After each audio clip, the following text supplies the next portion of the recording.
Mark, let me ask you something. What do you do when someone speaks English too fast and you don't understand? Honestly, I just smile. You smile? Yes, I pretend I understand. And what happens next? Sometimes I get into trouble because I don't know what they said. That is very common. Many English learners are afraid to say, I don't understand, but pretending is worse. Today, we're going to learn exactly what to say when you don't understand English. And by the end of this lesson, you will never freeze again. First, let's start with the simplest sentence. You can say, I don't understand. That sounds too direct. It's honest and clear. But if you want to sound softer, you can say, I'm sorry, I don't understand. Or, sorry, I didn't understand. Let's practice. The meeting has been rescheduled to Thursday at 3 p.m. Sorry, I didn't understand. Good, that's clear. Now try this one. Could you submit the revised document before the deadline? I'm sorry, I don't understand. Perfect. Short and honest is better than pretending. Sometimes you understand a little, but you need them to say it again. You can say, could you repeat that, please? Can you say that again? Sorry? Is sorry okay?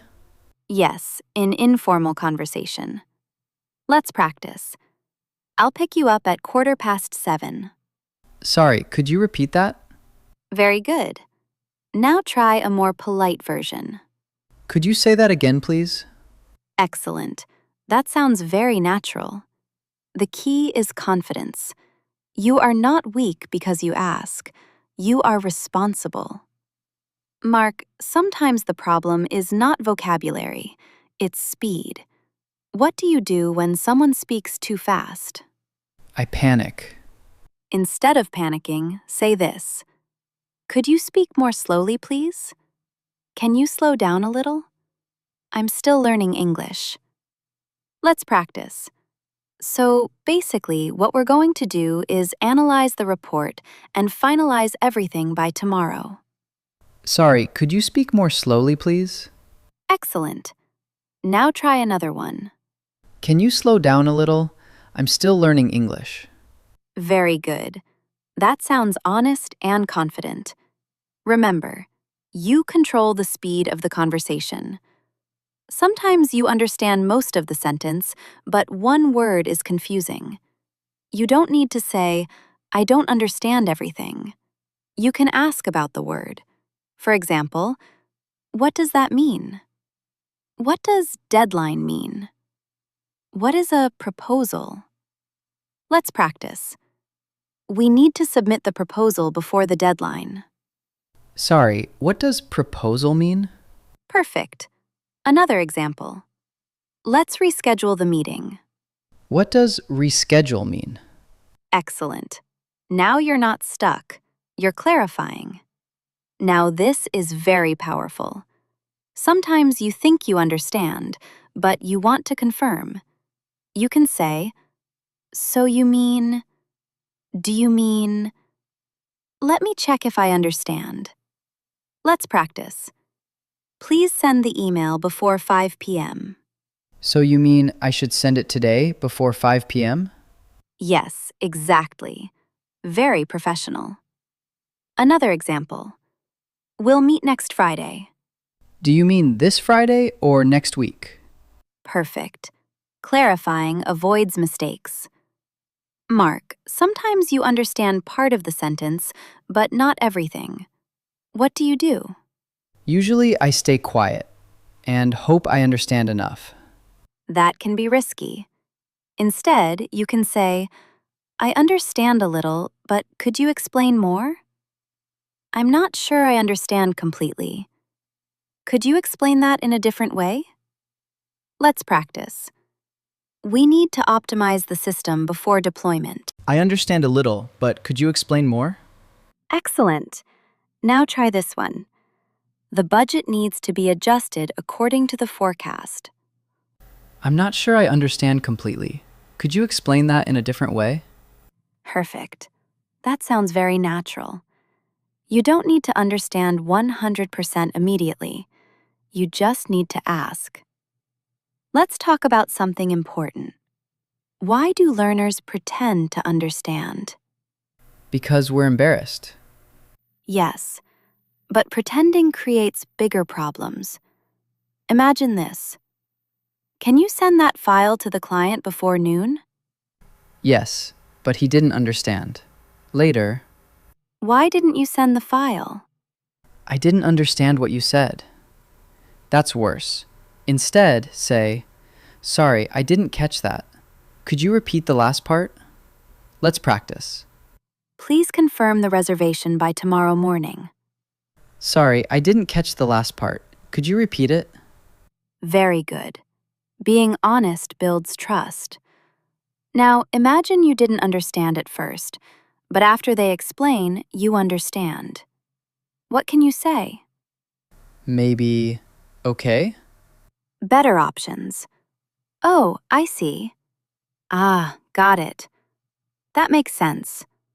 Now I understand. Let's practice.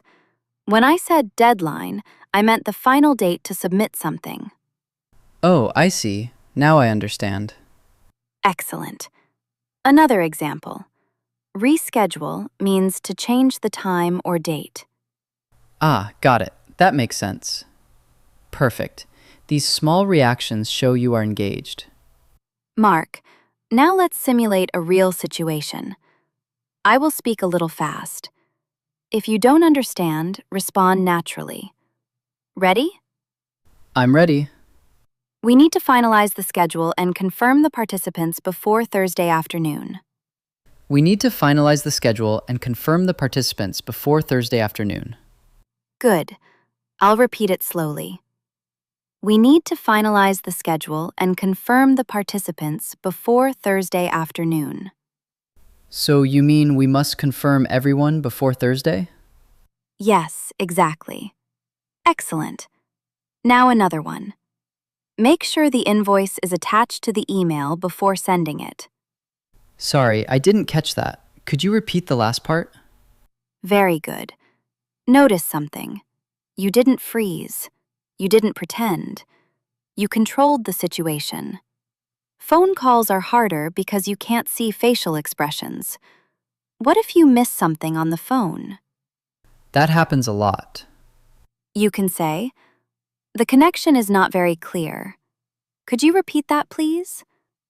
"I'm sorry, I didn't hear you clearly." Let's practice. "Hi, Mark. We'll move the meeting to Wednesday at 2 p.m. I'm sorry, the connection is not very clear. Could you repeat that? Very good. Now try confirming. So the meeting is on Wednesday at 2 p.m., right? Perfect. On the phone, confirmation is very important. Now let's imagine the worst situation. Someone speaks very fast. You understand nothing. What do you do? I panic. Instead, say, "I'm sorry, I'm still learning English. Could you say that again more slowly?" Or, "I didn't understand that. Could you explain it again?" Let's practice.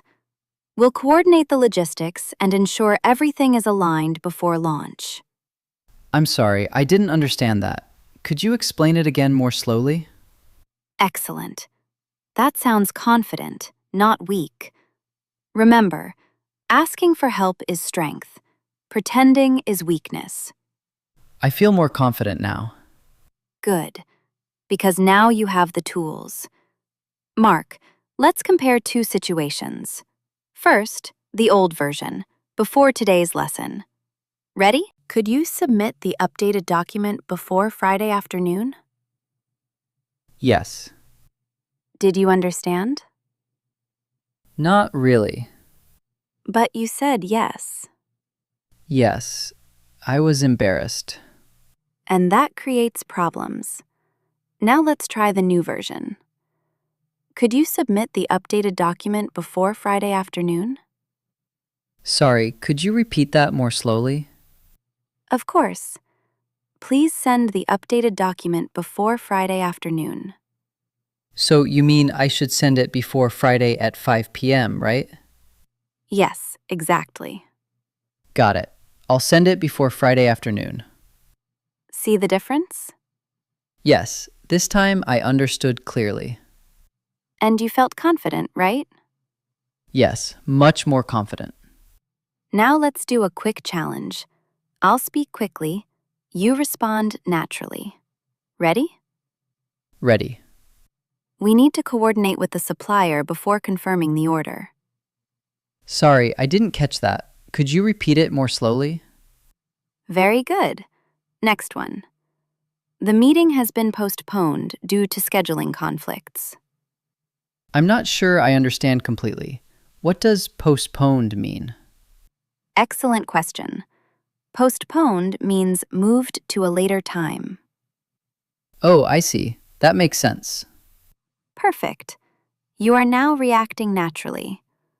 Mark, tell me the survival formula when you don't understand. First, don't pretend. Good.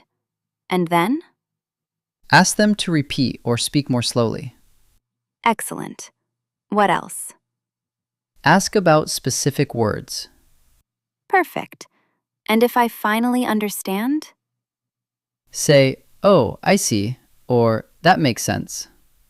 Exactly. So remember, say you don't understand. Ask them to repeat. Ask them to slow down. Ask about words. Confirm what you understood. React naturally when you understand. That's it. You don't need perfect English. You need courage and clear sentences. I feel much more confident now. Good. And next time someone speaks too fast? I won't smile and pretend. I'll ask clearly. That's real progress. Thank you for practicing with us today. In the next lesson, we'll learn how to continue a conversation naturally without feeling stuck. See you next time.